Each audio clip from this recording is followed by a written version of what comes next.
match. The other two being Willard J. Bradley, who advanced to 11-0, and ACMLM is at 7-0 as we get going.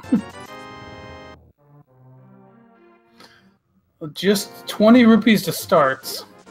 Now, if you look at the settings, this is a pretty tame seed race of what we've seen in this tournament. Just defeat Ganon, open mode, randomized swords, normal difficulty. No real twists in this one. Yeah, I'm surprised that firewoodking would pick simple settings like this against, you know, someone with the record that Kyong has. We did pick randomized swords, right? Is this even randomized? I'm starting to wonder a little bit, but okay, we've got a sword on Uncle. I mean, to be fair, there's 4 swords in the game, so one being on Uncle is not that surprising, but yeah, you don't expect to see that in a random sword start. And in fact, in an open mode start, you don't even necessarily expect to see a weapon of any sort on Uncle. Yeah, I think most runners come here, they expect to grab whatever Uncle has and just go on their way to Kakariko. Instead, both of these runners are playing it as though it were a standard opening, which is very interesting. I'm not sure I've seen this before in an open mode. Well, we'll see how far they can go with it. There's no guarantee they'll get the small key to get to the back yet.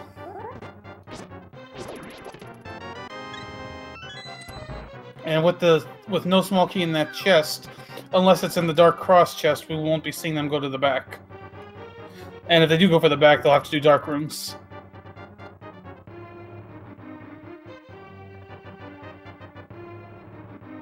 But I guess that makes one difference, that since it is open mode, they don't get a free light cone in the back.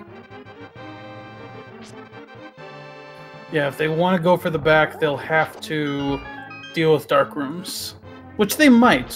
We'll see what they like to do after they get through the front. I'm sure both of these runners can easily deal with dark rooms.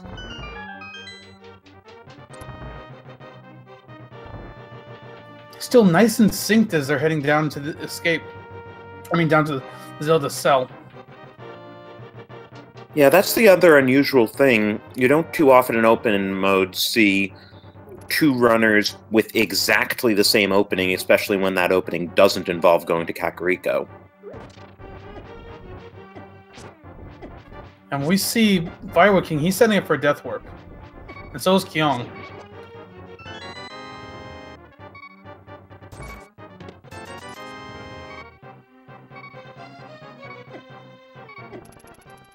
So that's a pretty clear indication they're both going for the dark room.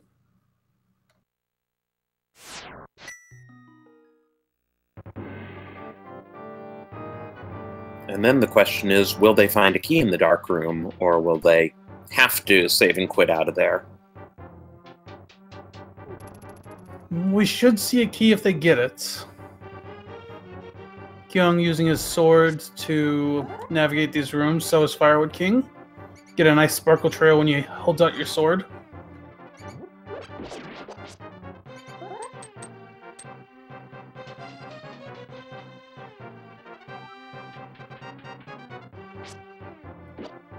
Kyong is going to get to the chest first.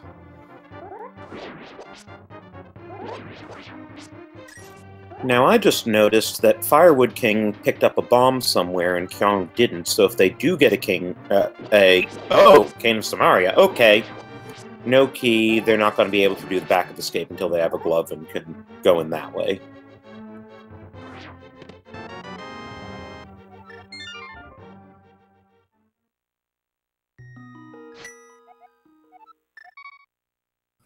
There's our first map check. Both red crystals in the light worlds.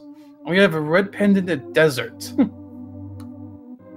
A very red overworld map, along with the Cane of Samaria.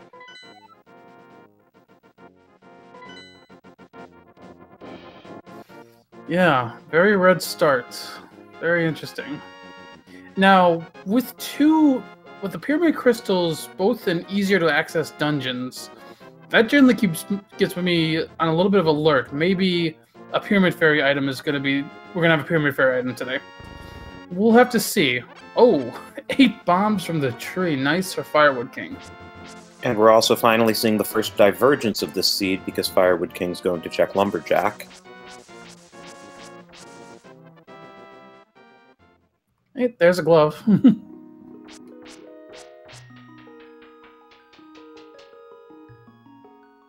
Just 50 rupees in Lumberjack.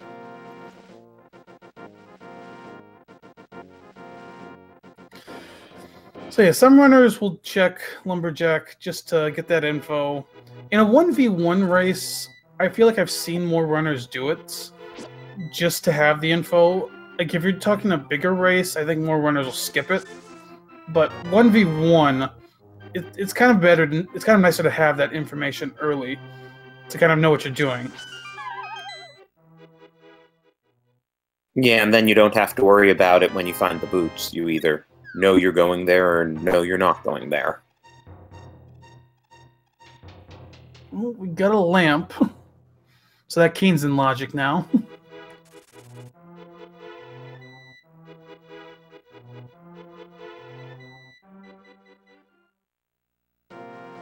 But not much else in Blind's hideout.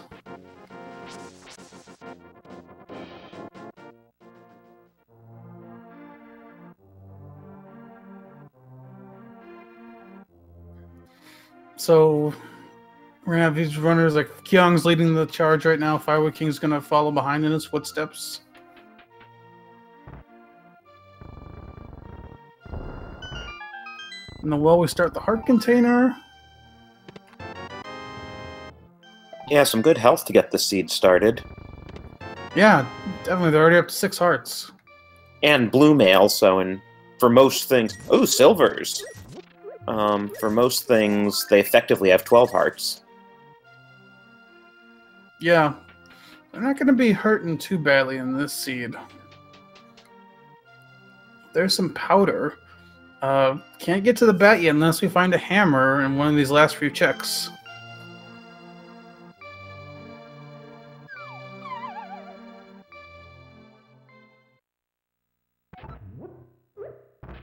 I saw a match the other night where they managed to get both hammer and powder before they were done with Kakariko, so they just routed in the back check. Yeah, it's nice when you get both. I've had it happen a couple times in scenes, but it doesn't happen too often. Well, unless it's sitting in the race game, I don't think we're going to be able to do that this time.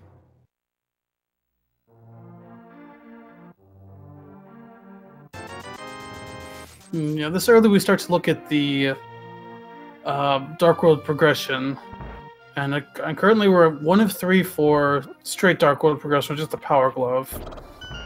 For Aga, well, we're still at least a sword away, but we'd like to have the Moon Pearl either way before we would do an Aga dip. Could barely see that. I think that was just a red rupee. Well, we're either a sword upgrade or a cape away from Aga 1.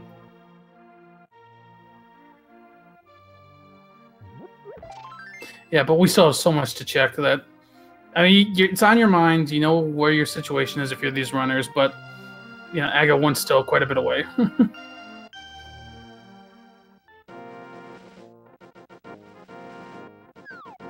Yeah, and if the hammer does show up, that would almost take Aga 1 out of the equation.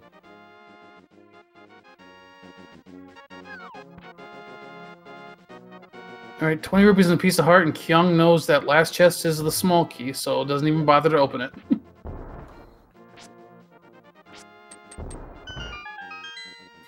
And Firewood King just... Oh, go ahead. Oh, I was going to say the same thing I think that you were going to say. Yeah, Firewood King is gonna just YOLO the game and hope we get something.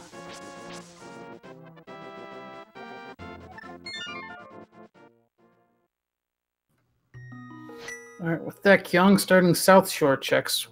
We found some nice items, but we haven't really found anything for progression yet. Actually, I take that back slightly.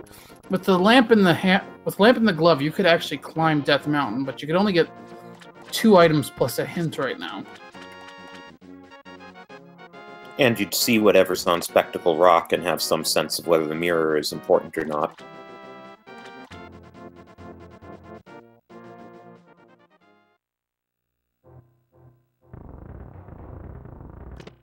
Now you can do more on Death Mountain with that hook shot. Yeah, just about everything except for Tower of Hera. So they'll probably finish up South Shore. They might skip Ice Rod Cave, and next play is most likely up Death Mountain. Yeah, they don't have anywhere near Zora money, so that's not going to be a temptation.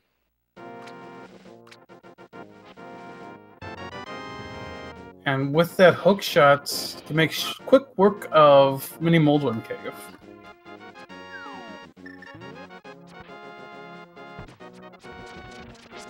And Mini Moldworm Cave, get our first bottle. And the bow. Okay, I changed my statement. They might go for Eastern instead. Yeah, fully in logic with the lamp as well. I mean, Kyong's not going to skip Ice Rock Cave. He's going to go over there and check it quick.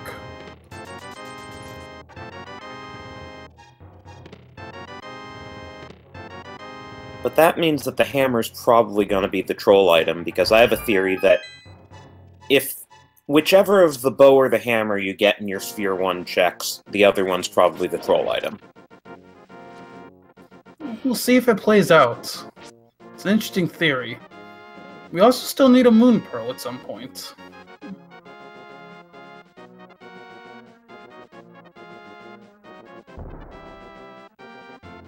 And that's a cape. So there's 1 is now in logic. Yeah, he is. But we still have a lot to do before then. And I think Kyong's gonna head for Saharsla and then do a clear of Eastern.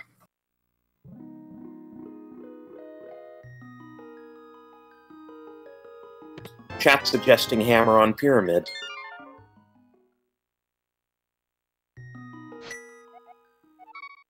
We'll see. At this point, I see already chat wanting Aga 1, but these runners are definitely going to do Eastern and as much of Death Mountain as possible before they even think of Aga 1. I mean, they're thinking about it, but they're not going to do it for a while. Oh, certainly. It's just when you happen to see all the items necessary for Aga 1 in your Sphere 1 checks, you start to wonder if this is going to be an Aga seed.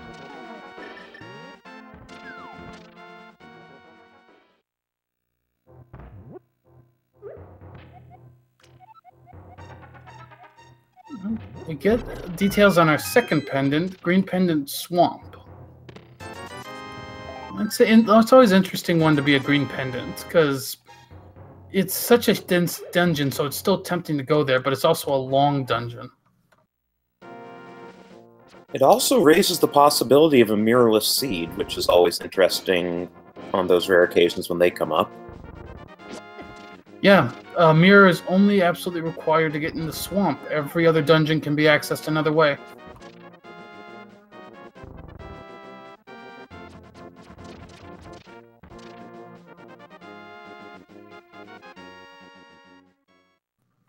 Just like sometimes when Myers a pendant, you'll see a fluteless seed, or the runner will suddenly find the flute in GT, or the mirror, in the case of a mirrorless seed.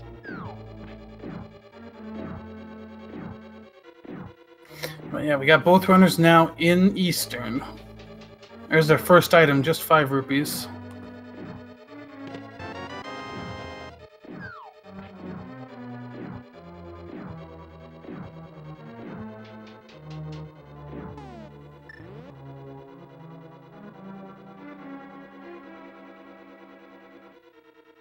Yeah, the one thing this seed has not given the runner so far is rupees. They're still, well, I don't want to say they're low, but compared to other seeds, this is a low start. So there is that rupee room in Eastern that you almost never see, but this came up the other night when the runners were at 400, and one of them used the rupee room to get the next 100 to be able to check Zora afterwards. But that then backfired because that gave them, I believe it was the glove for Dark World access. Then they got to the Dark World and didn't have enough money to play Shovel Game, which is where the hookshot was. See, this is where knowing inverted can help, because there's that archery game right by the shovel or the digging game. You can get plenty of rupees really quick.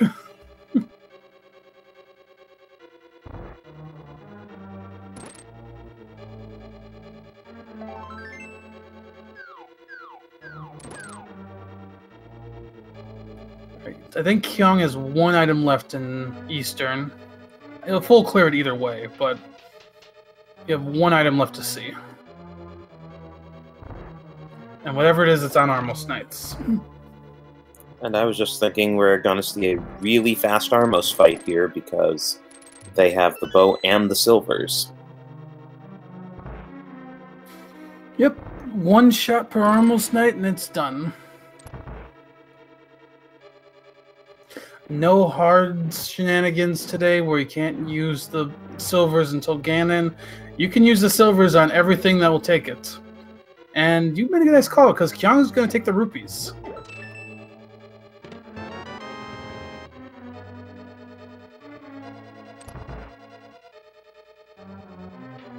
Now, if the runners do need rupees, they both do have the Houlihan option available later as well.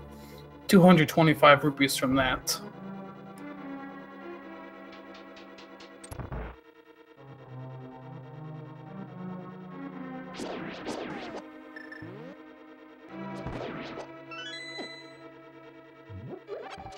Firewoodking is declining the rupees.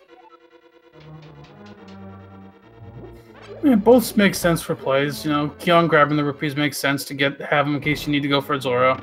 Firewoodking saving the time also makes a lot of sense. But don't blink or you're going to miss the Armos Knights fight.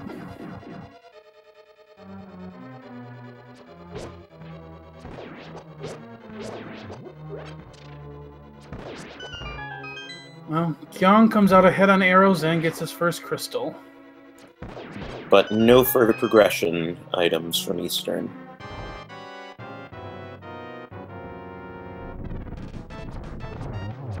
Next stop will most likely be up Death Mountain. Firewoodking also makes fast work of those Armos Knights. He's got his first crystal.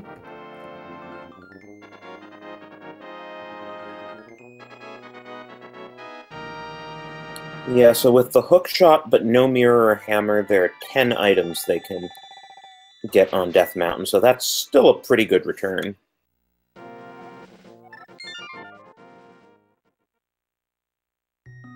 Yeah, I gotta imagine you'll find something up Death Mountain.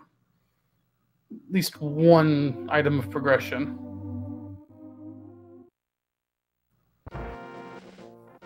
Okay, yeah, okay, Kyong's gonna check the Lumberjack now.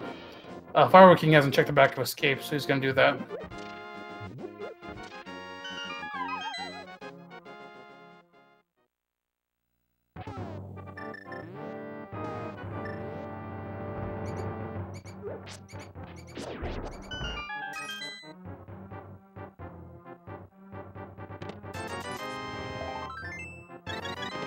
Alright, here's the climb up Death Mountain for Kyong. Lamp and Glove, this is fully in logic.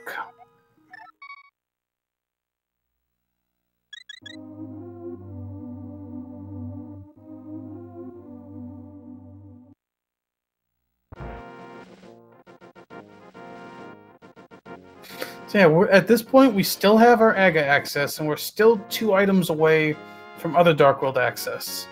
But early hook shots can mean the Aga play is a good one, as Kyong gets 100 rupees. Because having that hook shot means you've got access to a lot of Dark World.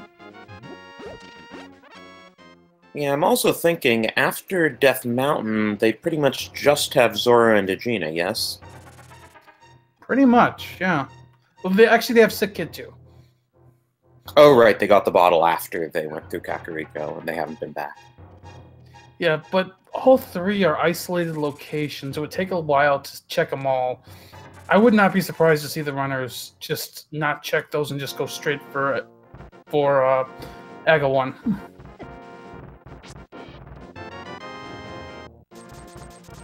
So nothing from the first few checks. Unique item requires the cape. So there's only one place that requires the cave, and that is the Bumper Cave. That means there's something on Bumper Ledge. So I imagine we'll see an early detour there once they get Dark World access. Yeah, and whatever it is, they can get it.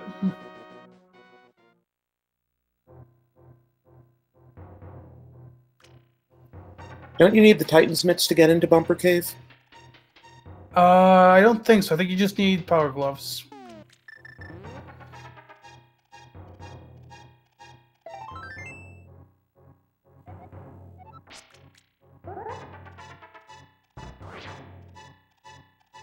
And answer chat, the way hints work is that hints will only refer to something that's always locked by an item.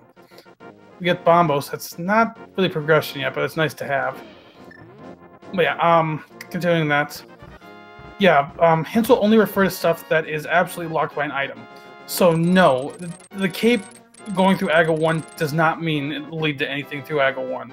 It can only refer to Bumper Cave. That's the only location absolutely required to have Cape for.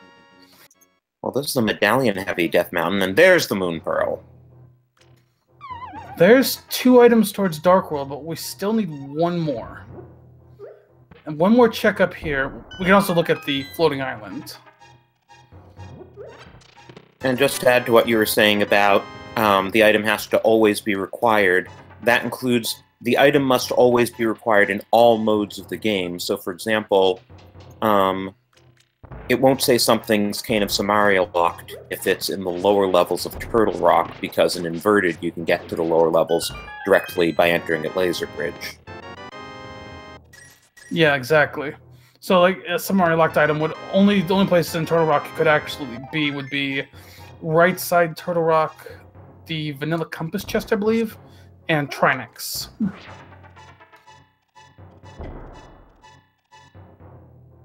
There's also a few other locations that could be Samaria locked too. And we're gonna get 1 more checkup at Death Mountain from Kyong. Okay, that's interesting. So that opens up a few more places I can check.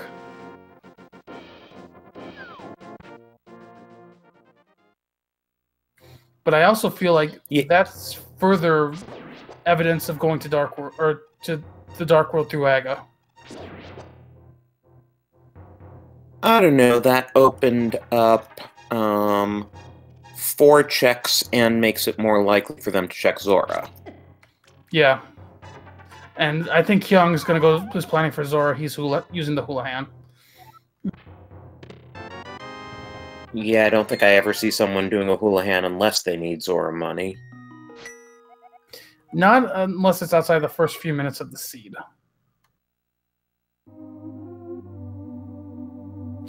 But this is where that rupee room in Eastern is going to come into play. Kyung's got enough rupees because of that. Firewood King is going to be a little short even with a Houlihan. Right, Houlihan has 225, so Fire King would still be 30-some short.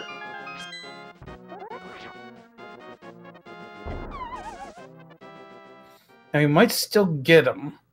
I don't know if anybody's checked the stun prize either. That's another potential way to farm rupees if the enemies are dropping rupees today.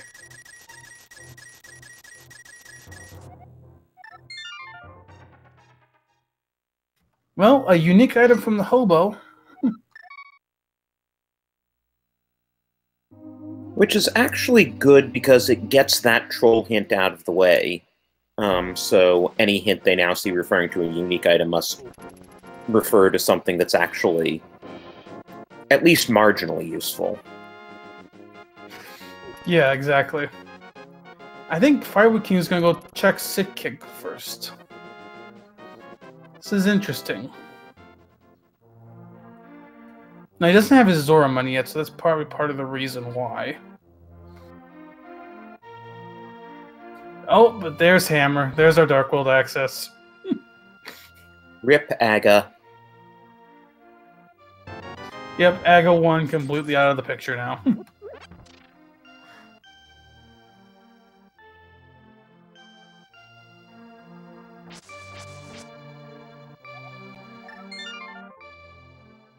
So, Barber King's got to do his Zora checks. And Pod is now completely clearable once we get to the Dark World.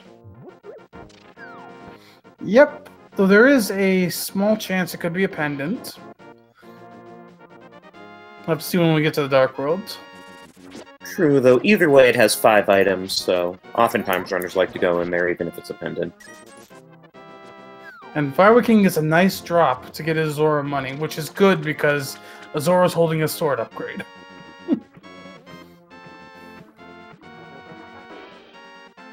And I'm guessing Kyong's going straight for Hype Cave.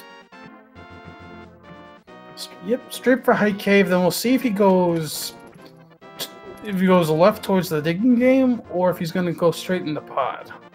Might depend on his map check. And it looks like our last pendant is Skull Woods.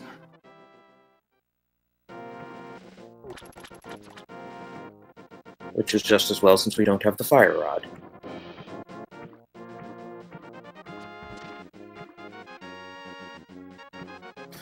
Alright, what do we got in Hype Cave today?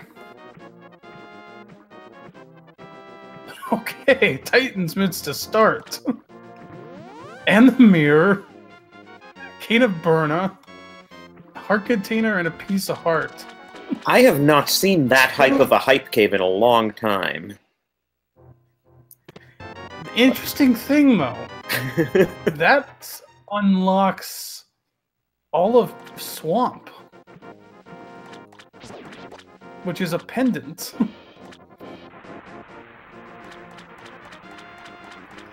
What else does that unlock? It also unlocks ice, now that we have the Titan's Mitt. Yep, with Bombos we have full access to ice. We don't have a flute, so we can't get to Mire. Turtle Rock's also off the table for now. But we could go in, but we can't do much in there. I think getting those Titan's Mitts is going to send Kyong into Village of Outcasts to start instead. Well, Turtle Rock, there's a 2/3 chance we could get in, and if there's a key in the compass chest, we could dive it until we ran out of keys.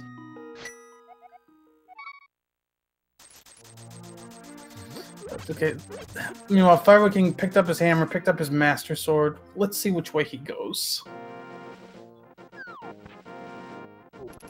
Probably Hype Cave first.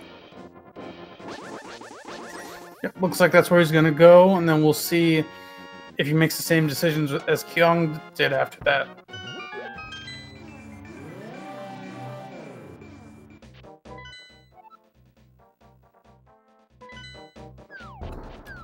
Kyong's doing the dig game.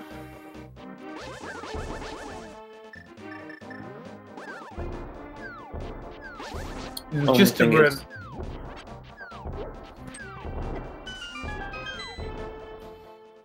Sorry, what were you gonna say? Oh, I was just gonna say that with the runners having the mirror and the Titan's Mitts, but not having the boots, we're about to see Hammer Pegs the slow way.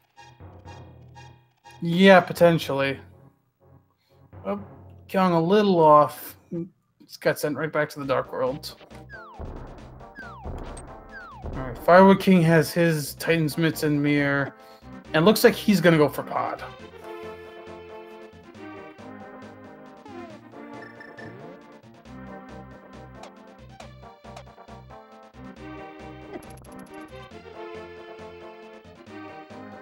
So are you not allowed to walk into Sick Kid's house with the smith, and that's why Kyong didn't want to pick up Jeremiah, but rather mirror while still down below? I think you're allowed to walk into the Sick Kid's house with the smith. But Kyong is going for this north portal, which I'm not sure why. Maybe he forgot he picked up the mitts? It's possible. No, he just used the mitts on that rock. He didn't forget. So I don't know why he wouldn't have just picked up the rock that was down below Village of Outcasts. Yeah, well, it's probably not worth thinking about right now. We definitely want to see about that bumper cave item, though. Yeah, this is a unique item. It's the book. I'd almost want to say just leave it there, but you never. It could be progression. I mean, hate the book. We'll get the flute eventually because Mayer's a crystal, but if the flute is in Desert Palace, the boot locks the flute. Mm-hmm. I mean, yeah, I mean, you always take the book. I mean, I'll be clear about that. You always take it, of course. I just hate seeing it outside the start of a seed because it just always seems to throw a wrench into things.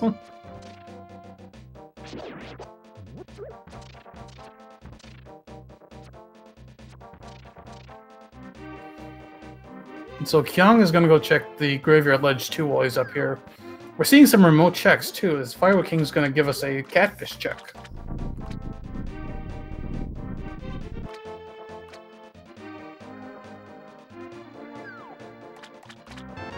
Nothing from Catfish, though Firewood King will take the red rupee since he's so low. Oh, I just realized he can't go to pod. He has no money. Oh, right. Have to bribe our favorite extortionist monkey to get in.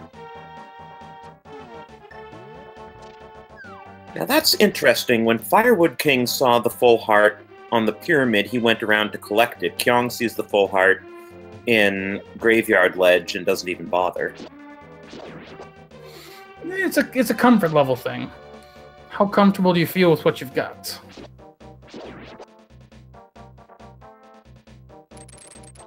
And, well, I guess Kyong is 13-0 for a reason.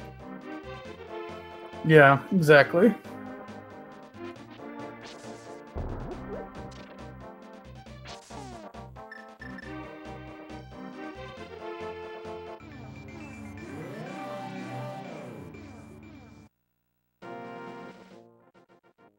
Plus, of course, Kyong knows as he opens chests, he'll get more hearts naturally. You mean like that one right as you were talking? Yeah, exactly.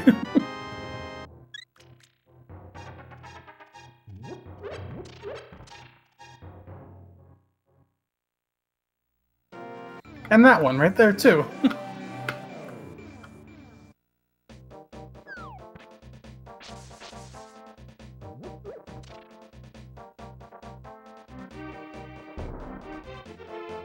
Yeah, definitely a healthy seed.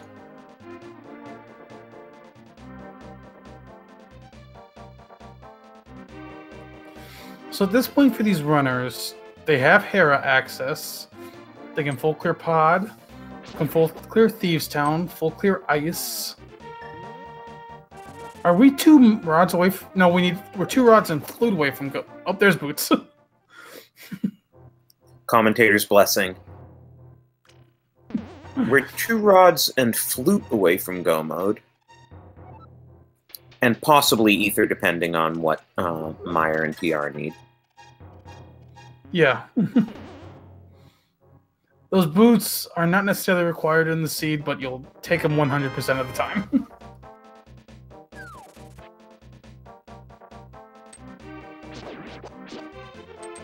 Because, yeah, we can clear... It's at every crystal dungeon except for Meyer and Turtle Rock at this point.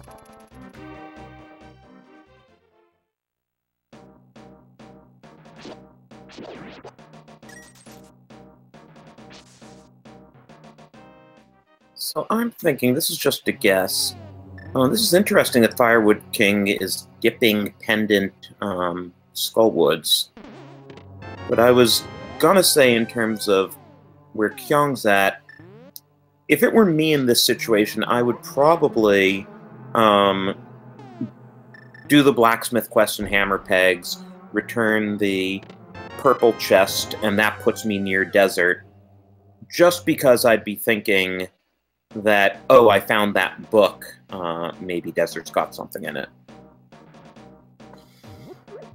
That's a potentially good route, too. And with Firewood King picking up that shovel, he could do a really nice route coming out of Village of Outcasts, where he checks Stumpy, Cave south of the Grove, Blacksmith, Purple Chest, and then goes in the desert. So we'll see how he plays this.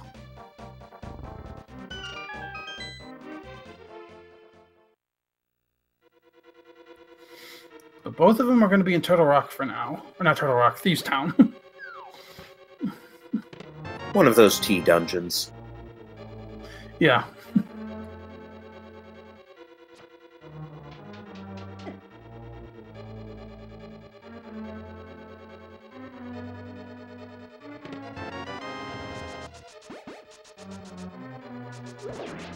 I'm kind of looking at chat. I don't think either runner skipped any of the Village of Outcasts chests intentionally. It's just how they're routing it. They're almost certainly going to go back through and look at those chests afterwards. Meanwhile, a small key locked inside the Thieves Town big chest today, so we're not going to see that.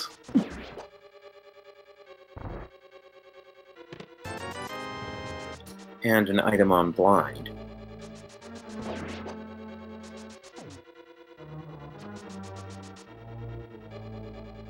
Alright, blind's gonna give us a pun. And time for the blind fight.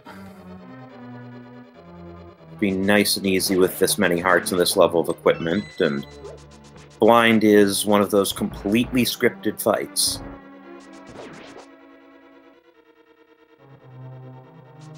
I just wish I had known that when I was playing the game as a kid. Yeah, it seems much harder as a kid. And that's Kyong's second crystal. Actually, that got me thinking about which... Sorry, go ahead. I was just going to... sorry, I was just going to say that Kyong got the all-important first shield. Oh, yes, that too. So, yeah, I was gonna make a quick note. Ooh, red mail. So we're more than protected now. Just trying to think, which bosses are scripted? Armos Knights are pretty much scripted. Landmolas have a scripted start, but after their first jump, it's completely random. Moldorm, no script. Trinex is pretty scripted. Yep, he is. Yep, Trinex is pretty scripted. Cold Stare, you can start it on a pretty nice script, but after that, it gets away from you. I think that's about... Well, actually, Argus is a bit scripted, too. Oh, there's a Fire Rod.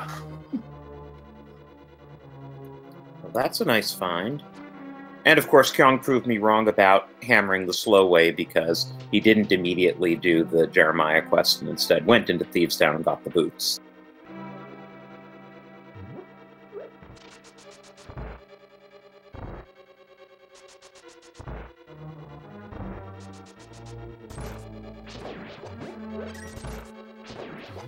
So, Kyong is gonna go check Magic Bet. This is pretty nice routing at this point.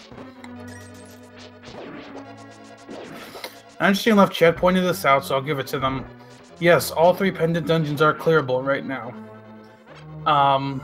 However, there's so much they can do in crystal dungeons, it's going to be a while before they think about those.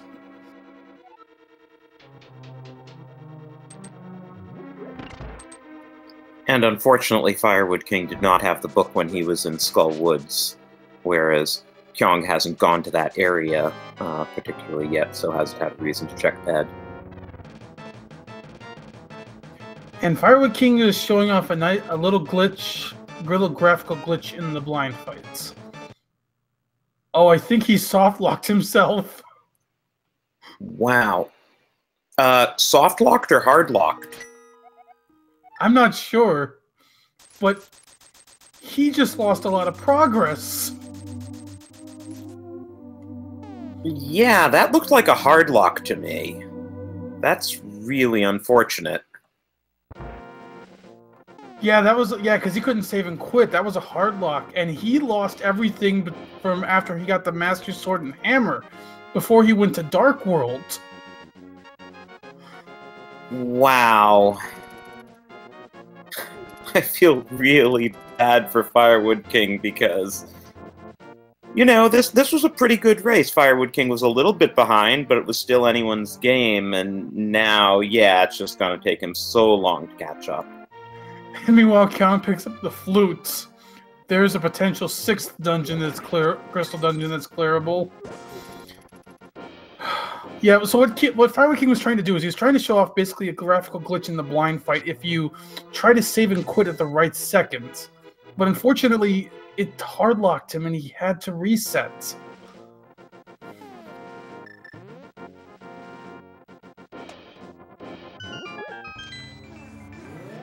Oh, and I guess now that Kyong has the flute, it makes more sense to activate the flute, and then you can do Mire and Desert at the same time.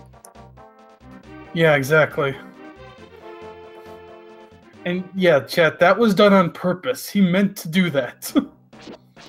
He was intentionally trying to get the glitch. And there's Ice Rod. So 5 in 9 chance we're in go mode. Yeah, exactly. Or 4 in 9. No, 4 in 9. There we go. Yeah. If we have the medallions for Misery Mire and Turtle Rock, we're Kyung's in go mode. So we're officially in Schrodinger's mode.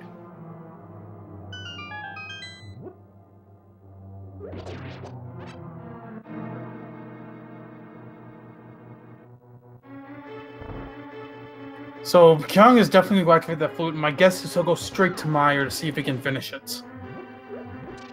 Right, but then the question is, if you get the God Mire, do you risk go-moding it and take the risk that Turtle Rock is Ether and Ether is in Mire?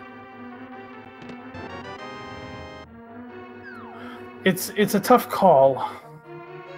If you really want to be able to go mode stuff, you could go do Turtle Rock right afterwards, but it means an extra climb up Death Mountain.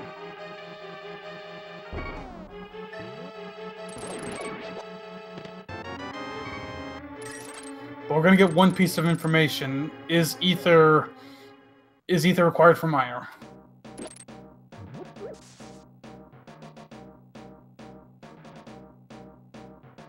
Yeah, if Ether's gonna be required for something. It is required. We're not in go mode. I was going to say, yeah, you'd much rather see that now and know that you have to find it, rather than be able to get into Mire and have to guess is it required for TR. Never mind, we're in go mode. That's impressive, and go mode at 42 minutes and 40 seconds. Yep, no question about it anymore. We're in go mode. And now if we get the God Mire, we can just sit back and relax.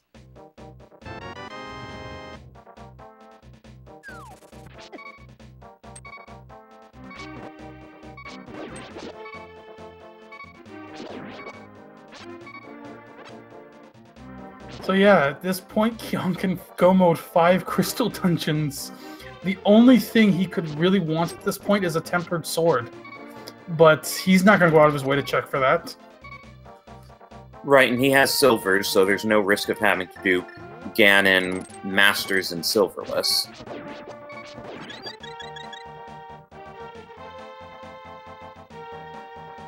So we're looking at hour 20 maybe for Kyung in this? Maybe a little longer than that? We're looking at 5 out of 7 go mode dungeons, which feels absolutely ridiculous to say.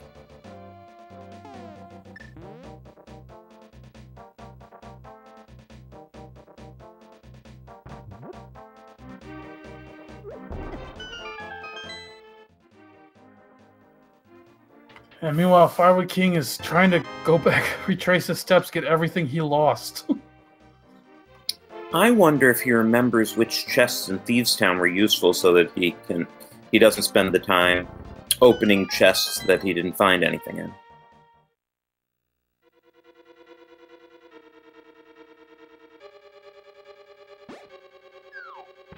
So no God Mire for Kyung. He's gonna have to do a bit of this.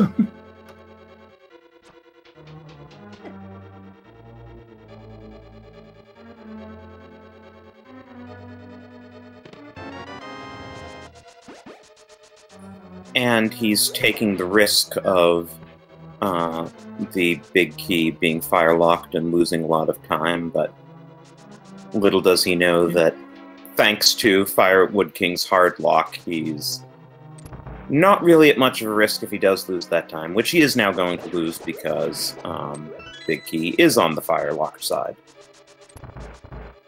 Yeah, but you usually try to avoid the firelock side. Though actually, a lot of people will check this first chest, because if it's a small key, you know that the big key has to be in the cutscene chest. Not sure exactly how that key logic works, but yeah, okay. There's a small key there, big key is in the cutscene chest. I wasn't aware of that logic. Yeah, someone in chat can probably explain it better than I can. I just know that if there's a small key in that chest that Kyong just checked, then the big key is always in the cutscene chest. I guess I'll check the code after this race. I was reading up earlier today on figuring out the whole key logic in Ice Palace. That's another one that I don't fully understand. I mean, I know what people say about it, but I don't fully get it.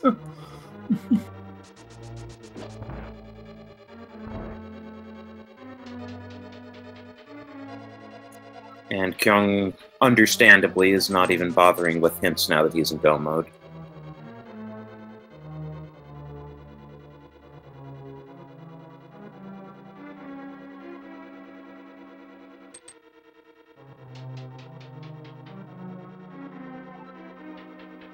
Okay, I think Tadaru in chat explained a little bit of it.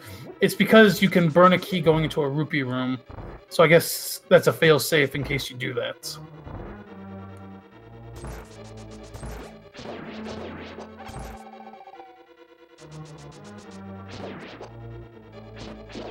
And that's not an issue if the if there isn't a key in Compass Room.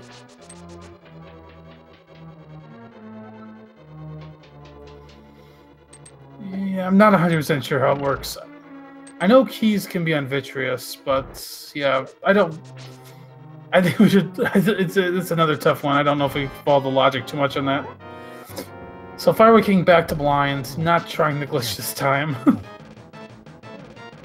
Yeah, so that's another interesting curiosity. We were talking about which bosses are scripted, which bosses can have keys on them.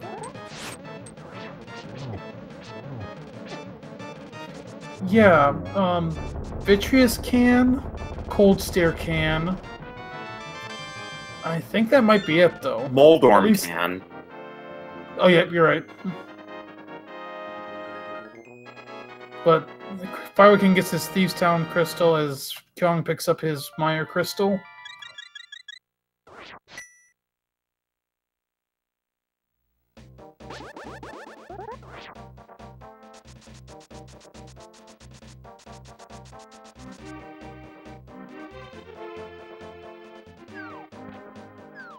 So I'm actually in another Discord. I was mentioning to them that Firewood King had hard locked, and they said he actually didn't hard lock. He just needed to hit a button, and he'd get out of it. Any button, or one button in particular? I'm not sure. As I said, I don't know about that glitch, but maybe if somebody's from that chat is listening right now, maybe they can explain a little better. Firewood King is gonna get some rupees. This game is another game that's basically scripted if you know what you're doing.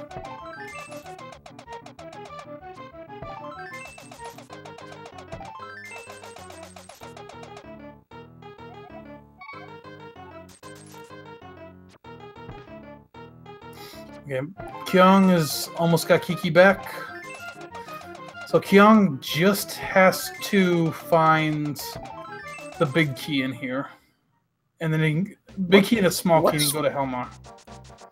What's Firewood King getting so many rupees? Like, why did he play it a second time? Because I think he had enough for Shovel Game and Kiki. Maybe just a little safety.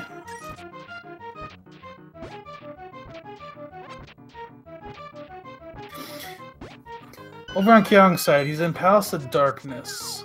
This is an interesting palace. If he finds the big key early, it'll be pretty quick for him, but it could also be buried back in the dark maze, so it might end up being a full clear either way.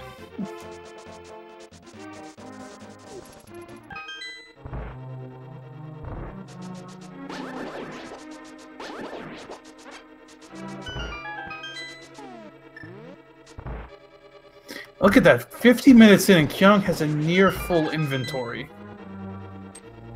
Of course, he's still missing a few things on our tracker, but...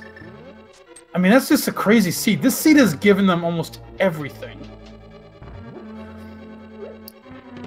Yeah, I mean, you don't often see someone in go mode after 2 dungeons. Yeah, it just literally threw everything they could ever possibly want at them.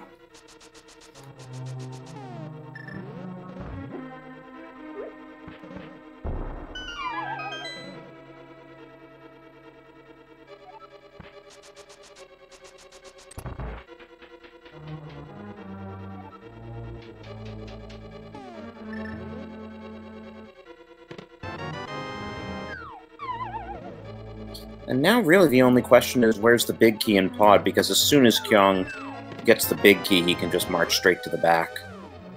And there it is. Naturally.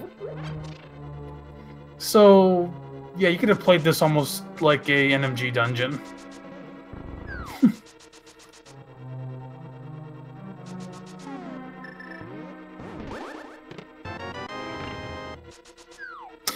Looking ahead to our other dungeons, I mean, Ice Palace will be one of the quickest things you ever see. Turtle Rock, oh, firewoodking found a tempered. Kyong's definitely not going to find that. Yeah, since he has 0 reason to go into Skull Woods.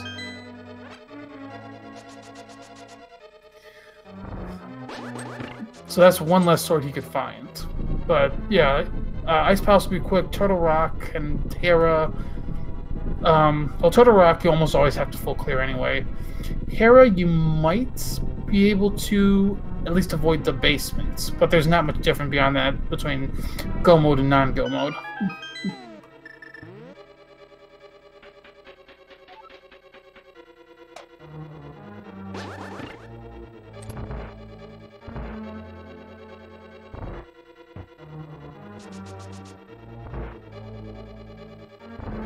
Yeah, we saw a vanilla big key in Meyer, and if we see a vanilla big key in Hera, it's just gonna be another one of those long waits.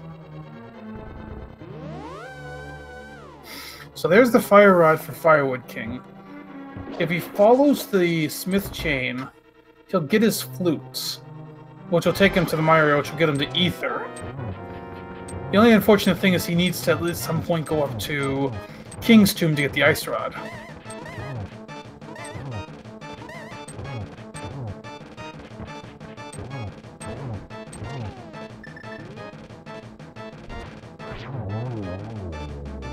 Young doing a nice job of breaking off Helmastor's mask, and again, those silver arrows come in very handy.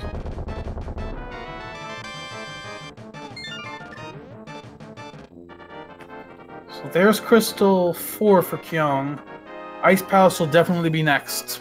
He's going to hold Turtle Rock and Hera until he's ready to go up for GT.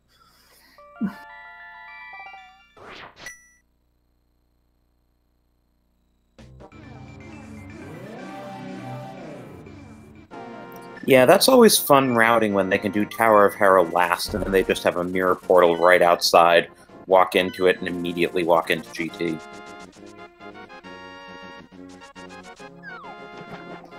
So, for those of you who haven't watched too much of the Randomizer, or NMG at all, you're about to see the fastest Ice Palace you can see. A Go Mode Ice Palace is incredibly quick. Perhaps not quite as quick as a Go Mode Swamp Palace, but they're the 2 dungeons you most want to Go Mode and least want to full clear.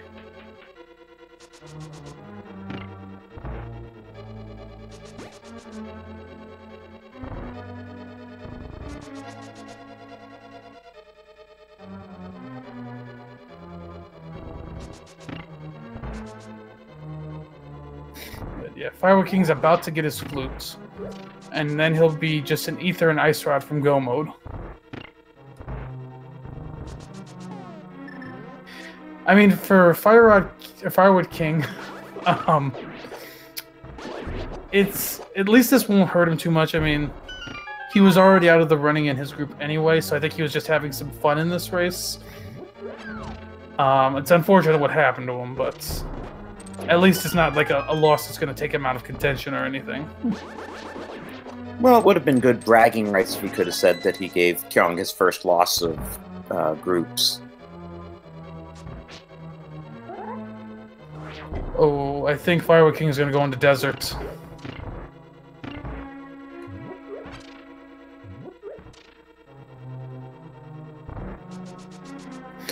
But Kyung did the Ice Palace bomb jump. He's in the bottom of Ice Palace, getting close to the cold stair.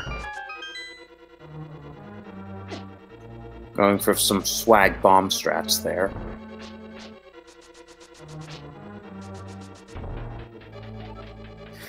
Now, with only Master Sword, it's a little different of a fight, but not too bad. Take him a little longer to beat it. Well, do you use bombos just so you can have some magic left for fire rod shots? We'll see. Oh, this is good for firewoodking. He's going to King's Tomb. He'll get his Ice Rod. If he then goes straight to the Mire area, he'll get his Ether and be in go mode. And hopefully he'll go to Mire just because he'll want to know whether he's in go mode.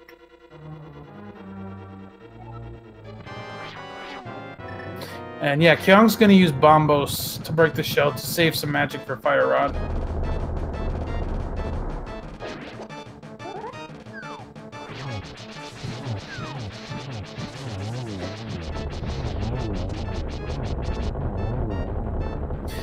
Well, it didn't have tempered, but that was about as fast as you'd have for a tempered sword fight.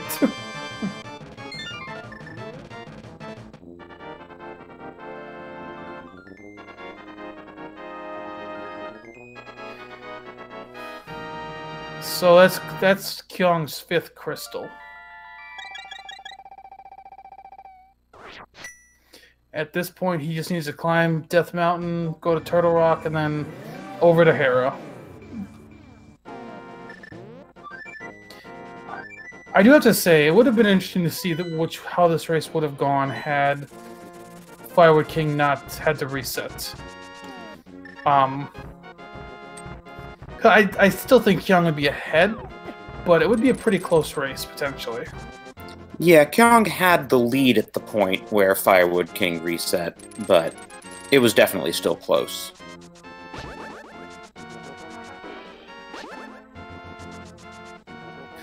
And there we go, firewoodking is also in go mode, though he's 3 dungeons behind at this point.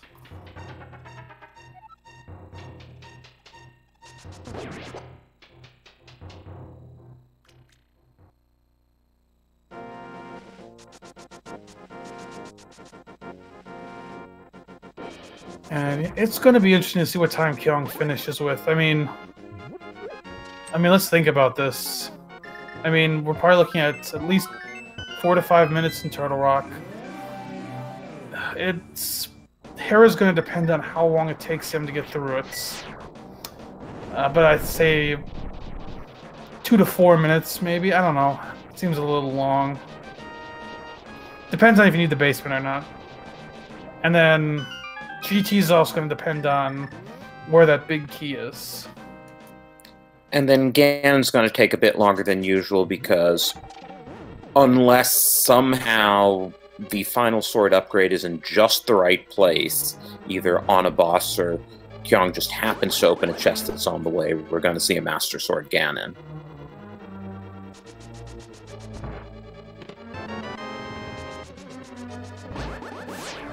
I'm kind of curious what our fastest time of the tournament has been. I don't think Kyung will have it, but he's going to have one of the fastest. I know back in the spring tournament we saw a couple of like 107, 108 times. I don't know about this tournament.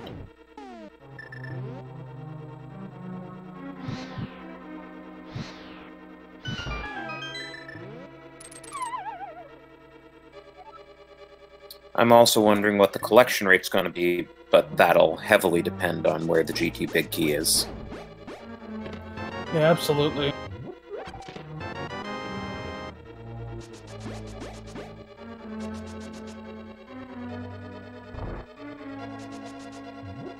So I'm bringing up the spreadsheet that Daring Retreat made, which is a really good spreadsheet for data.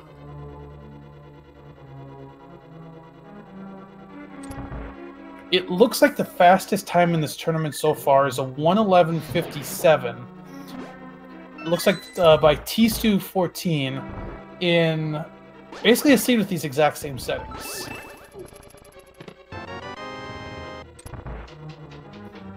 Second fastest was a 1:14:25 by Ultima. And third fastest was a 1:17:56 by Kyong. All three of those fastest seeds were defeat Ganon open randomized, normal with no variation. Well, I guess there's a bit of a pattern here.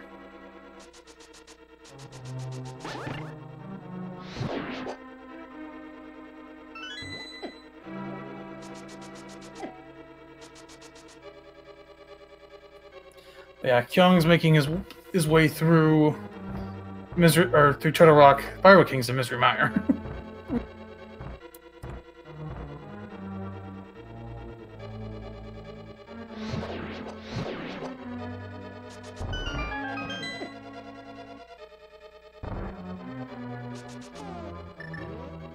So Kyong's gonna go around to the big chest. If he happens to find another small key, he won't have to do Laser Bridge. Yeah, I was wondering if he was going to go this route. Sometimes runners, you know, will take a risk just to try to save time of skipping the big chest. Oh, there's his second key. He doesn't need to check any more chests. He can go straight to Trinex. Taking that route paid off pretty well.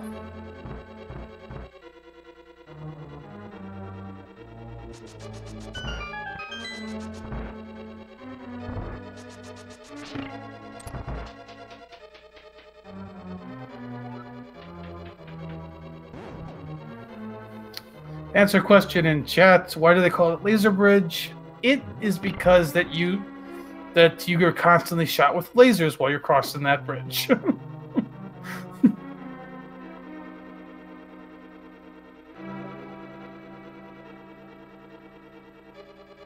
That might have been a joke question. I'm not sure. If it was serious, then I apologize for thinking it was a joke question.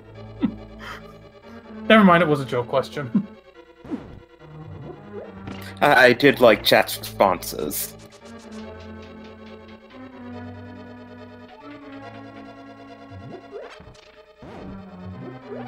Alright, Kyong picks up the full magic. Now, he's gonna have to do a Hammer Trinex without the Tempered Sword, but he's more than experienced enough with this. Of course, in the same vein, why did they call him Trinex? He's got 3 necks. I've also heard because his mother named him that. That would be true, too. You know, Firewood King, why is he doing Temper Sword spins? He's got silvers.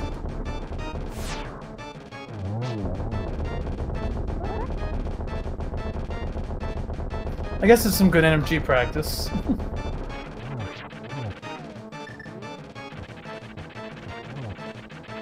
Yeah, I mean, he must know he's way behind from that reset, so he might as well just, you know, have some fun and try some things. Well, Trinex... Firewood King grabs his 3rd crystal, Kyong grabs his 6th.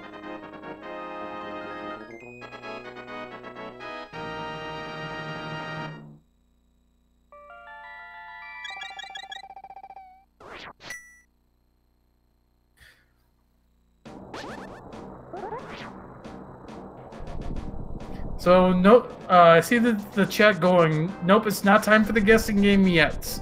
We have to still get through Hera. We're not, but I will give you props for getting ready for it because we're going to have a quick game. Because we're only going to have maybe 30 seconds to get your guesses in when it comes up. I think we should start it when Kyong gets into Moldorm's room, just because otherwise it's way too quick a game.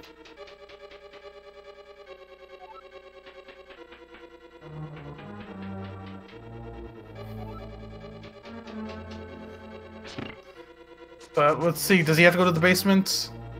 No, he doesn't have to worry about the basement. So this will be a really quick Hera. So yeah, let's prep the game now. 22 chests in Ganon's tower. As soon as you see that command in chat, where do you think the GT big key will be? Once it comes in chat. We're gonna wait a little longer until you're on the Moldorm fight. We just want to prep because once you see that command, you're not gonna have much time. So what are you guessing today? I usually guess 15. Yeah, I find I've become attached to 10. It's almost never right, but it's what I just started guessing, and I guessed it enough times that now I just have to keep guessing it. 15 is the vanilla location, yes, assuming the normal Hope Room and then left side.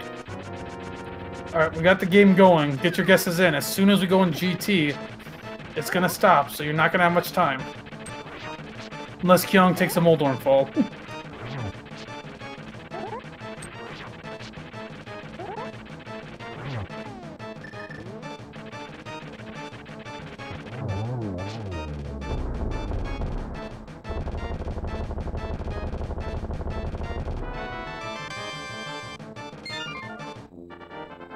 Alright, there's the 7th crystal. He just has to return to the light world and go into GT.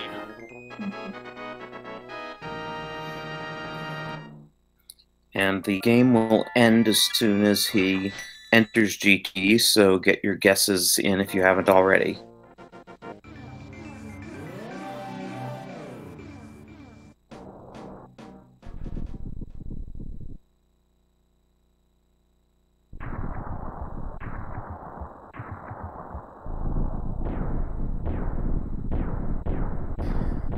So we'll see how fast he gets this key. That could also determine how fast he's going to finish the seed. Definitely will not be our fastest time in the tournament, but still has a chance for top 3.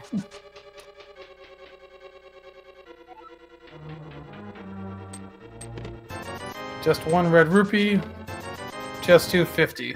Have to go left.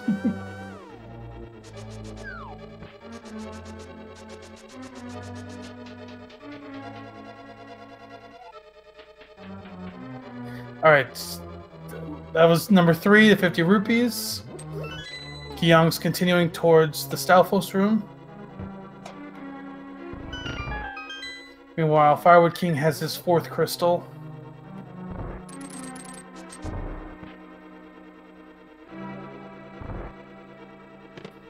Okay, there's our big key, chest 4.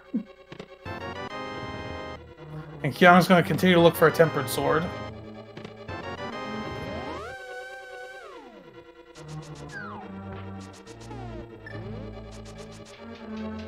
So that should keep the total checks count pretty low, too. Yeah, this is going to be an interesting final count for him. And congratulations to Super Malmo World for being the closest sub or supporter to guess.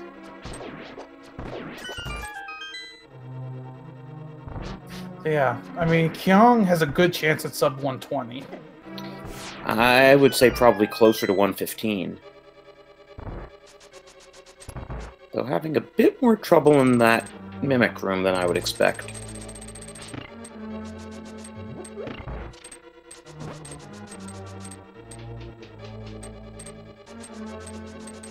Oh, Firewood King lost Kiki. And it costs another 10 rupees to get him back, though at this point rupees aren't an issue in the game.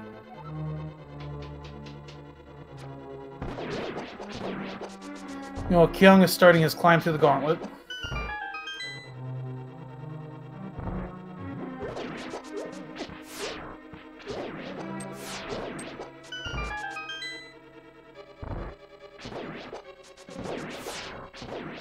I wonder if he'll check the 4 chests above here just to see if there's a tempered.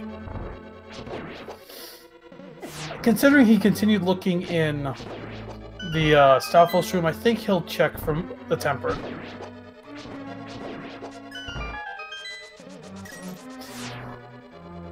It's one of those things where if you happen to find the tempered, it's gonna save more time than it's gonna cost to check. Oh, definitely. Though in the mini Helmosaur room, I see a lot of runners who'll, like, not check the chests there and then will check the chest before and after Moldorm.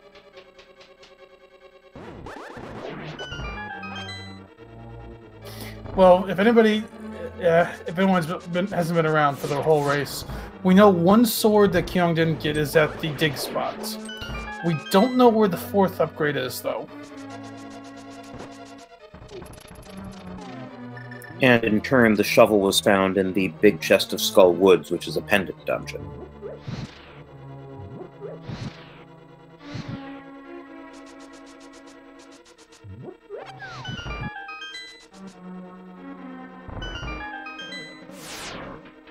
Alright, Kyong approaching Moldorm.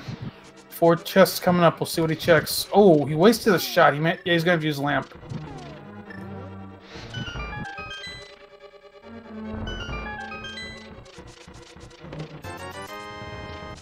Got 20 rupees, 20 rupees.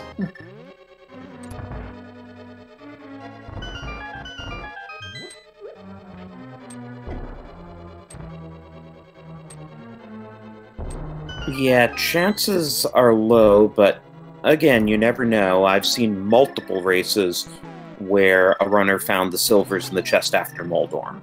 That was a nice little trick by Kyong. He just did fake real powder. I've never seen that before. It's the same trick as fake powder, you just have the actual powder equipped. Oh. Well, yes, I figured that from context. Yeah. Unfortunately, Kyong takes a fall on Moldorm too. Have to go back up.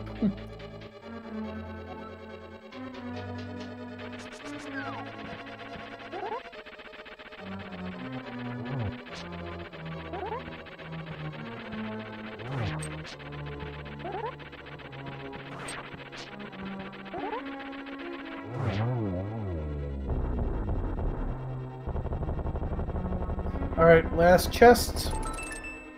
Piece of heart. Good for a heart refill, though. Makes up for that fall onto the spikes.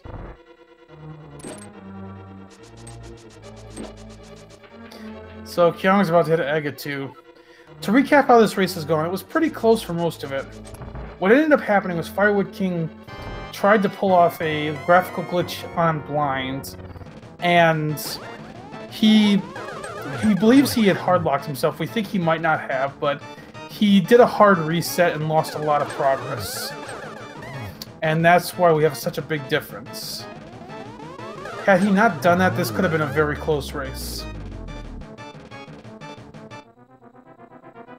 And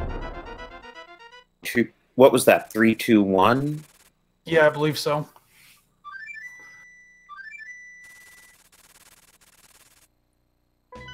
And at this brief pause in the action, this would be a good time to remind everyone, please follow these runners.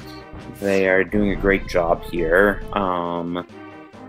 And even though we're getting towards the end of brackets, they still have a couple races more each, including one against each other remaining. So it should be good watching from them. Here's Kyong on the Ganon fight. Master Sword is going to require 12 spins for each of the first 2 phases.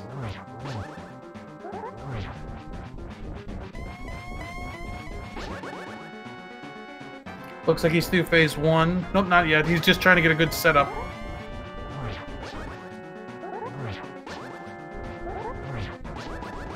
Okay, now he's in phase 2.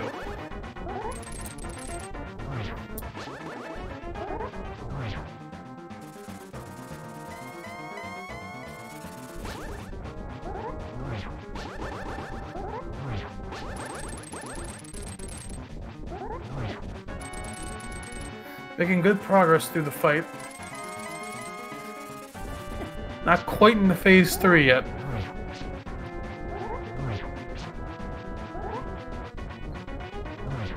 And we do have a bottle of red goo in case those bats get too annoying. Hopefully won't need it with red mail, but he's taking a few hits.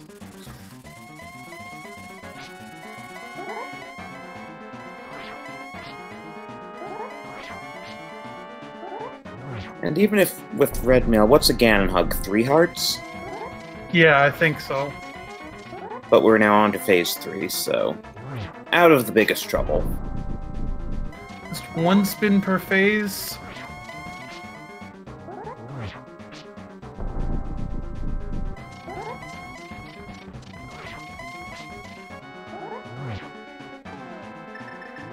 And here we go with phase 4. Looks like he's gonna go for a torch glitch.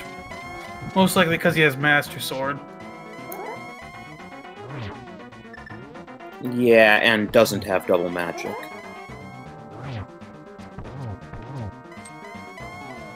Doesn't quite get the triple. 1 more hit.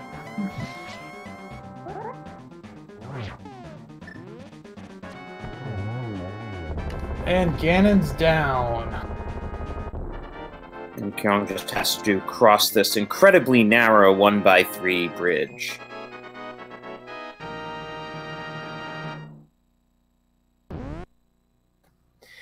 Yep, with that, Kyong92 is finished in first place at the time of 1 hour, 16 minutes, and 22 seconds. That would be our 3rd fastest time in the group stage. Breaking his own previous mark for 3rd fastest time in the group stage. Yeah, that was pretty impressive by him. I mean, the seed gave him about everything they could have ever wanted. So, this was definitely a seed that could be run fast. Yes, it's always nice when we have these nice cooperative seeds as opposed to, you know, the all dungeons key sanity seeds which require 190 checks.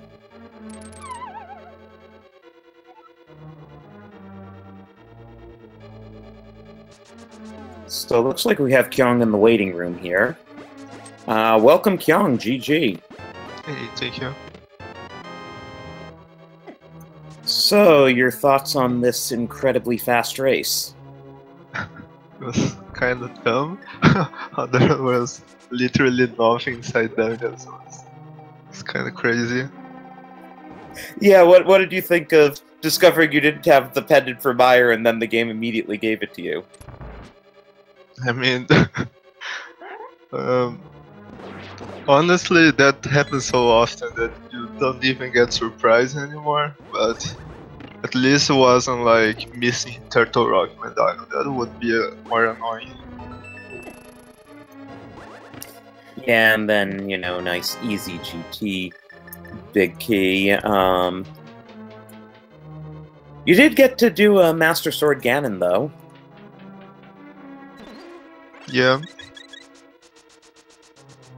But with silvers I wasn't feeling that bad. And since I got gold mode so early, I still had so many chests to be open still until I finish the game. I decided to kinda just not check additional chests. Yeah, we figured you probably wouldn't, and unless there was a sword upgrade on the way, it was probably going to be a Master With Sword silvers, I could easily have spent more time opening extra chests than Tempered would have saved. Though you may have seen from the closing credits where one of the 2 other sword upgrades was. Yeah.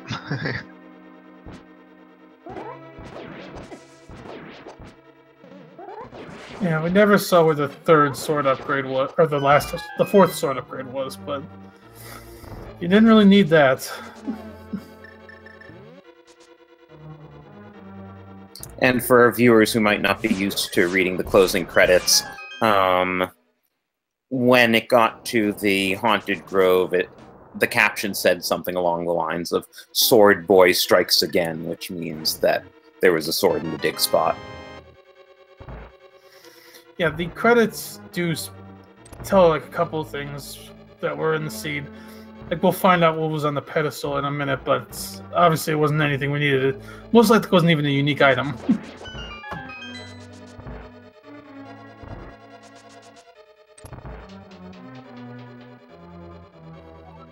Yep, just a shield upgrade. So this win, Kyong, puts you at 14-0. Just one more race for a perfect group. Like, how have you been feeling about this? How, like, your performance throughout this tournament? I didn't expect to have a shot, though I knew that like there's way more scarier groups out there, honestly. But even then, it is randomizer, and you can't really count to win every single time. That's completely unrealistic. So I'm definitely happy about how it went so far. I can't really complain about anything.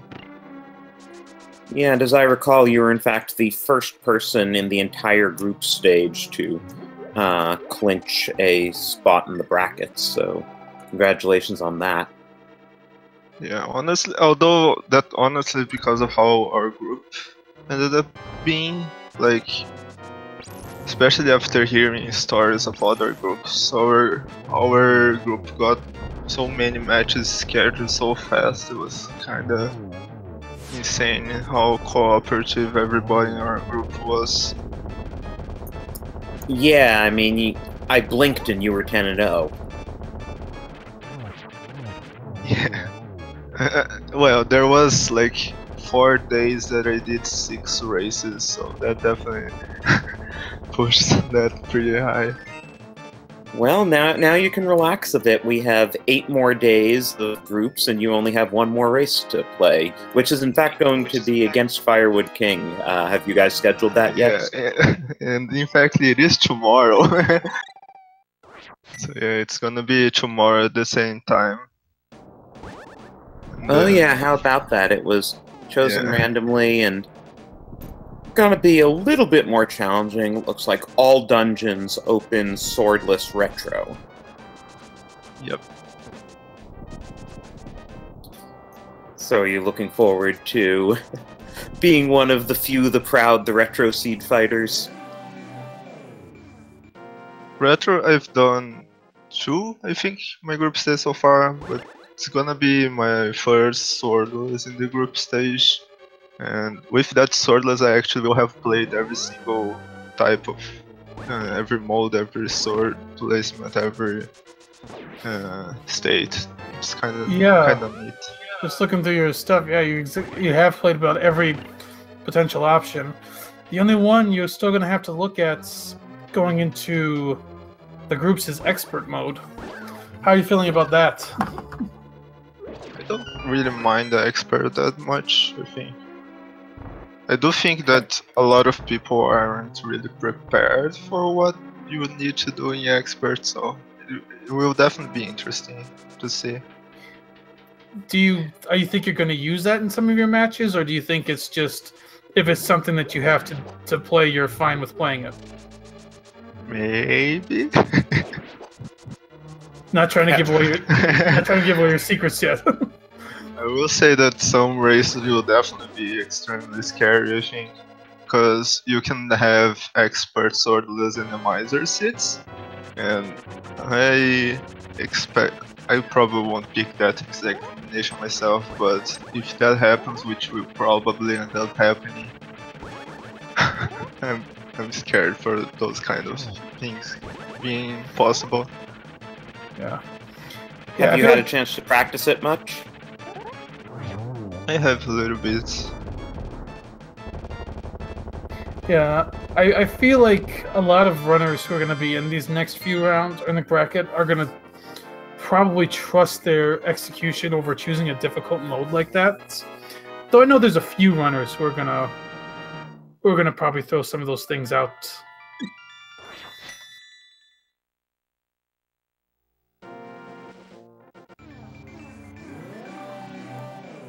And just to explain to our viewers, you may or may not have seen some hard mode matches here in brackets, but in group stage, once we get to brackets, expert mode is really crazy. I believe you have to do Master Sword, is that correct? Yes. Yep, you have to do Master Sword. You have to do Silverless unless it is Swordless mode. Then the Silvers are still available. And you usually end an expert seed with around 7 to 9 hearts green mail.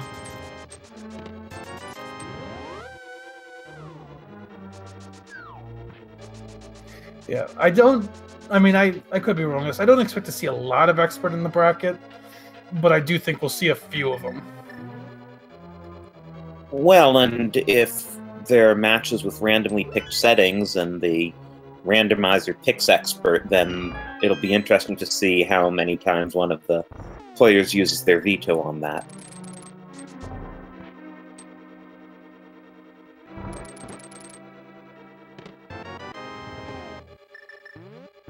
I don't want to keep you too much longer. Do you have any final thoughts? I mean, you can stick around with us if you want to wait for Firewood King to finish.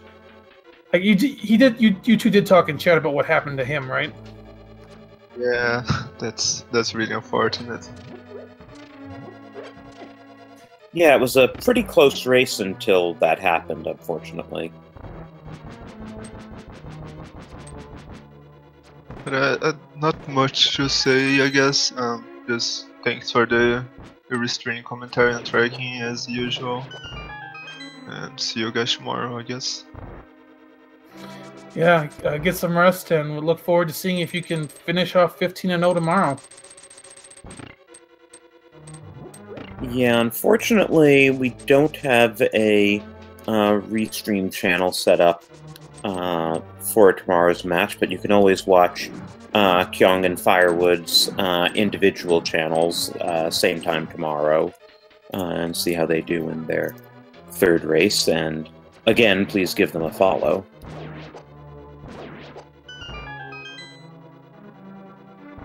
Yeah, thanks for racing for us, and I look forward to seeing you in the bracket stage and seeing if you can complete tomorrow.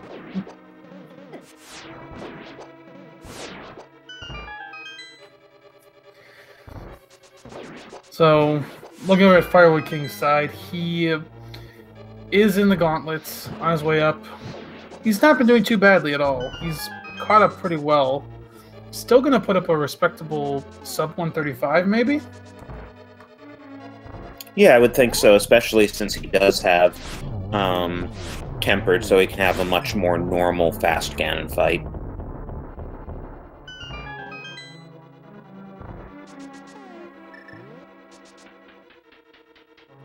And we didn't get a chance to comment, but Kyung's 119 collection rate is pretty impressive. Not like a record or anything, but when you've only done barely over half the checks, that is a nice fast seed. Yeah, absolutely. Looks like his screen is glitched a little, just because some of the icons aren't showing up. Haven't seen that before. That's because I run the SNES Classic, and it does that. Ah, okay. That's interesting to know.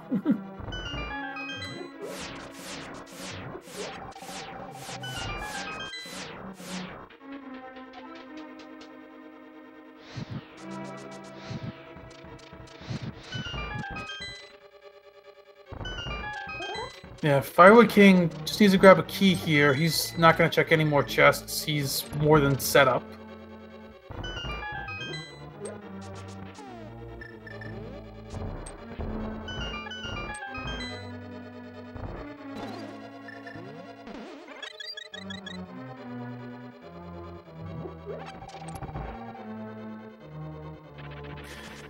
So here's Firewood King on his Moldworm 2 fight. Just takes one spin and one slash with tempered.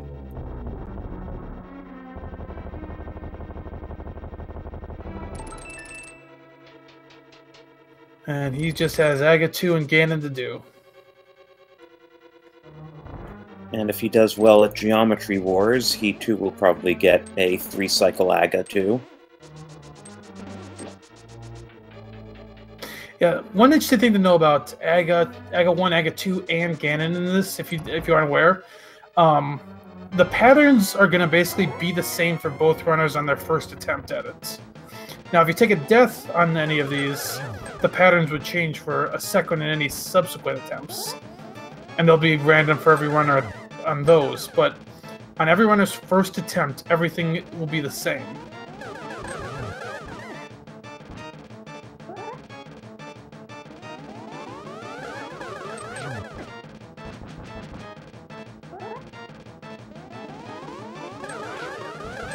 Looks like he's having a little bit more trouble. Yeah, I think he's gotten one every round. But egg is down. Time for Ganon.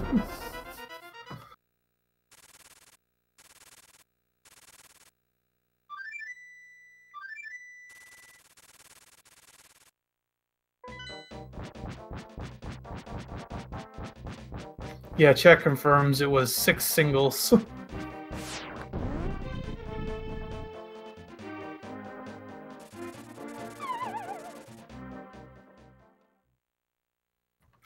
Right, here we go with his Ganon fight.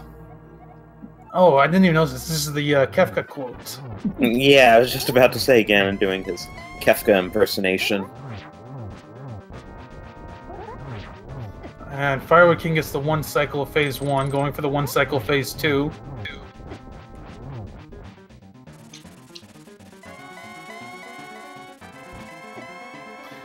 Got the 1 cycle Phase 2.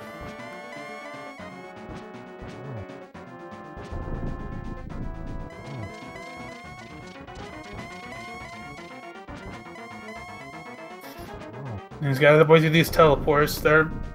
These teleports are the same for both runners.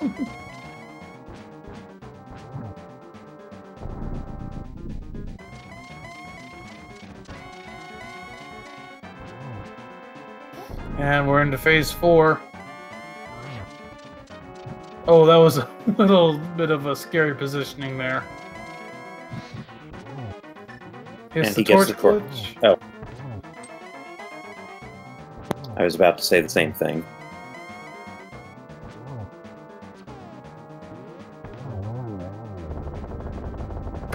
And down goes Ganon. We'll find out in just a sec. Yep, go ahead. I was just going to say get your GGs in chat for Firewood King, who still, even with that reset, has a quite good time. Yep, official SRL time of 1 hour, 32 minutes, and 38 seconds for Firewood King.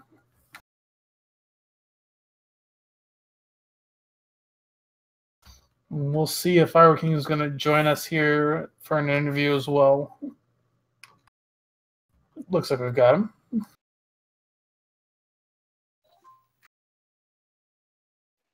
Hey, GG. Hi, thank you. So, So I think you can imagine what we're first going to want to talk about. Don't do drugs, kids. So for the benefit of our viewers, what exactly was that glitch in your best words? I believe that the usual name for it is LSD blind. You dash through the patch of light with the maiden, and you hit select while the maiden is not yet there at the patch of light, and it makes the lights get all funky, and it keeps the door open, and normally it's nice and fun, and the lights are funky looking, and you can pretend you're at the disco, but in this instance, I think I might have hit select a little bit too late. I don't know. The lesson is, don't ever try to have fun when you're playing a video game. Yes, that would be too much to ask. I know I'm already out of brackets, so I decided to have fun, and I at least gave everybody something interesting to look at. The colors were quite pretty. Yeah, I should have actually been able to have pretty colors while doing the fight, but that didn't happen. Well. Yeah, unfortunately I'm not familiar with the glitch completely myself, but a couple people in chat mentioned that you just had to push some buttons to get beyond it. I'm not 100% sure. Yeah, if Willard's still hanging around, he might know. Yeah, I'll look into it. Now I came into this race knowing that, I'm already out of brackets. I know Kyong has just been tearing up the group. I think he's still undefeated now, right? So GG, I see he's here. He's on mute. So GG to Kyong.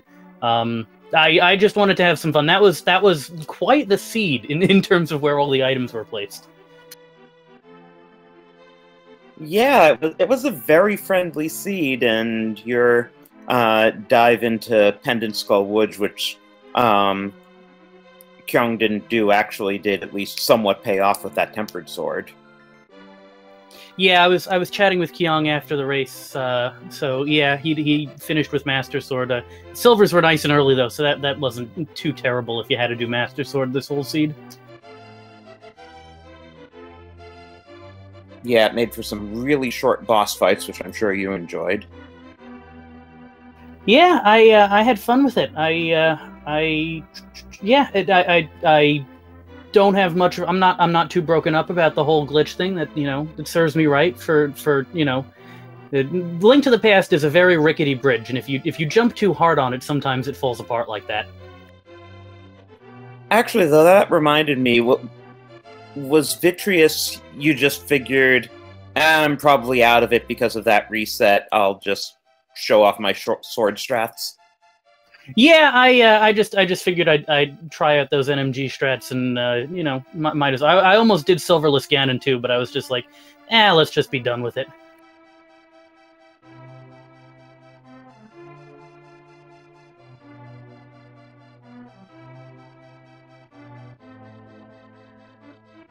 So you have 2 more races. Yep, I got one with Kyong tomorrow.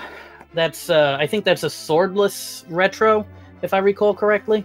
Yep. So that'll be a riot. And all dungeons too. Yeah, that was Kyong's veto. Kyong vetoed defeat Ganon because Kyong, of course, I'm sure you saw excellent execution. So longer, less variability is going to be good for him. So that's fine with me. I will do retro swordless all dungeons. We'll see. And then I have one with Tadaro in a couple of days. That'll be our last one. I think that one might also be a retro. The bot just keeps giving our group retros for some reason. Let me check. Give me a moment here. I'm now curious.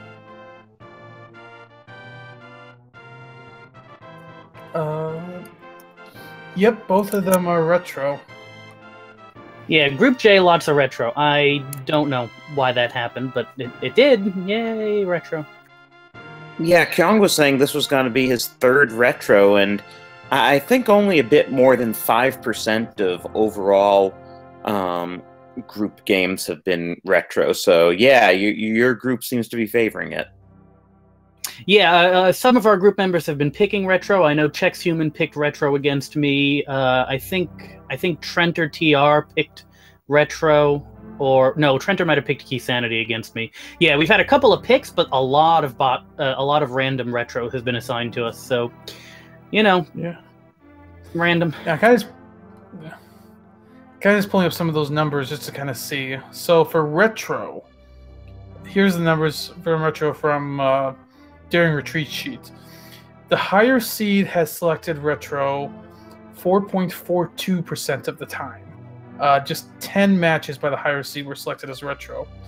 Lower seed a little bit more common, 17 times for 8.54%. And in random, it's actually a little bit more equal. It's picked 17.61% of the time, which is the same as Key Sanity. And that figure is after vetoes or before vetoes? I think it's after vetoes because Daring Retreat just pulls in what each match is. I don't think he takes into account the vetoes at all.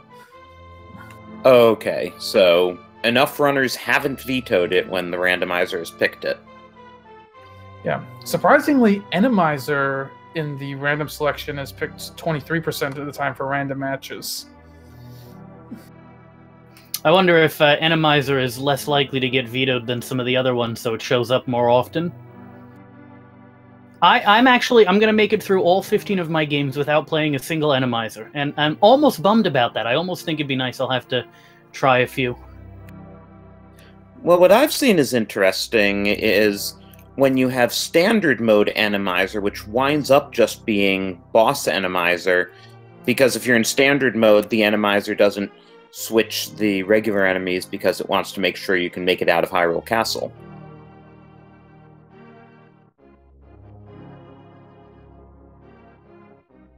Yeah, I haven't had any sort of enemizer, no bossamizer, no enemizer, none of that. I'm sure we've had a few in our group, but I haven't got any of them myself.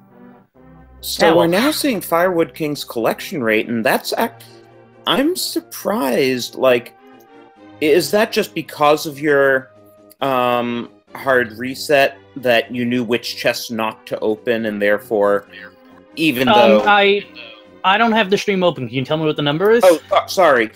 Your collection rate was 111 and Kyong's was 119, even though you went into Skull Woods and got the Tempered Sword and everything. Yeah, I ended up, the reset, I was able to skip a couple of chests in Thieves Town. I didn't do the Catfish. I didn't do the Graveyard Ledge. I knew what those things were, but I didn't end up doing them because of the reset. I also didn't have the money for chest game, so I never ended up doing chest game at all. Didn't end up costing me anything. That wasn't something important. So yeah, I knew because of that reset, my collection rate was probably going to be artificially low. So there's definitely a few more checks that I've made that are not included in there. Oh yeah, speaking of money, that takes us back to your early days in Eastern Palace. Kyong did the treasure room in there and picked up 100 rupees, and you didn't, and I was curious to hear both of your takes on what your thinking was in terms of doing or not doing that room. So I did that because there were a few signs that maybe it could be a Yaga siege. So in that case, there was a good likelihood that I would want to do Zora too. And even if I didn't, the amount of money I had wasn't a great amount for the beginning of Dark World if you get immediate access as well. Because of the early bow, I was kind of incentivized into going to pod, and I wouldn't have money for Kiki plus Jigging Game plus Chess Game, so I ended up going there. Yeah, and I didn't do it for the very logical and well thought through reason of I just didn't think of it. It didn't occur to me at all, so that's why I didn't do it.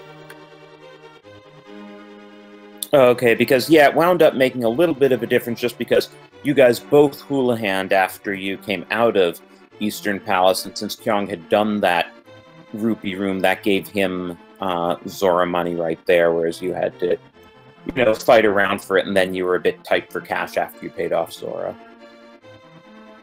Yeah, as we were just mentioning, I've done enough retros, and I've used it in the retros because of how sensitive retros are to cash, and it does, when I'm not playing a retro, it doesn't occur to me as readily that, sometimes you gotta fill up your wallet. Yeah, it is a pretty rare room to see in non-retro mode.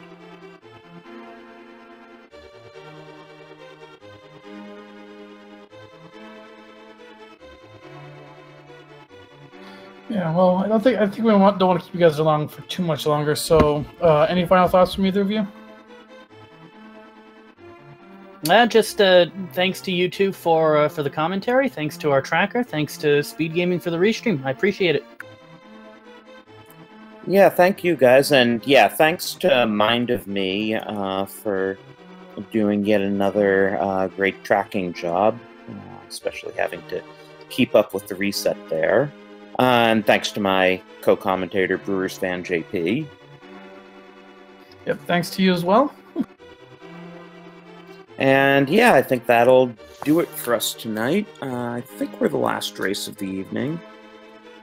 Yeah, we're the last race tonight. We start back up at 11:30 a.m. tomorrow.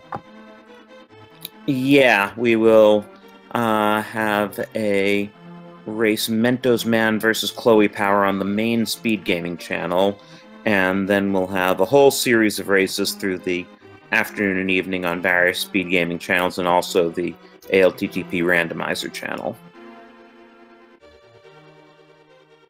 Yeah, we are approaching the last week of group stage, and there's still a lot to be decided, so make sure you're watching these matches. Yeah, this Group J is a very unusual group in terms of they decided everything early, but there are a lot of groups. I mean, there's one group, I think Group F, where it's still possible for them to have a 4-way tie, I think, mathematically. Yeah, that's my group. Oh, okay. Well, good luck to you in there, then. Yes, mathematically, it is possible for a 4-way tie at 7 and 8. It would require some very weird things to happen, but it could happen. But yes, I mean, regardless, there is a possibility in our group that a 7 and 8 person could make the bracket. Though technically, you'd be 8 and 8 at that point, since you'd have to play a 1-game playoff against each other. Yeah, anybody advancing at 7 and 8 would have to go through a tiebreaker. Anyway, as we were saying, there's some pretty exciting matches that are going to happen tomorrow and over the course of the next week, so please stay tuned, and also, yeah, please follow our runners. Yep, make sure to give our runners a follow, and if you want, give us a follow. Yeah, otherwise, yeah, thanks for watching. Jossie, why don't you take us out?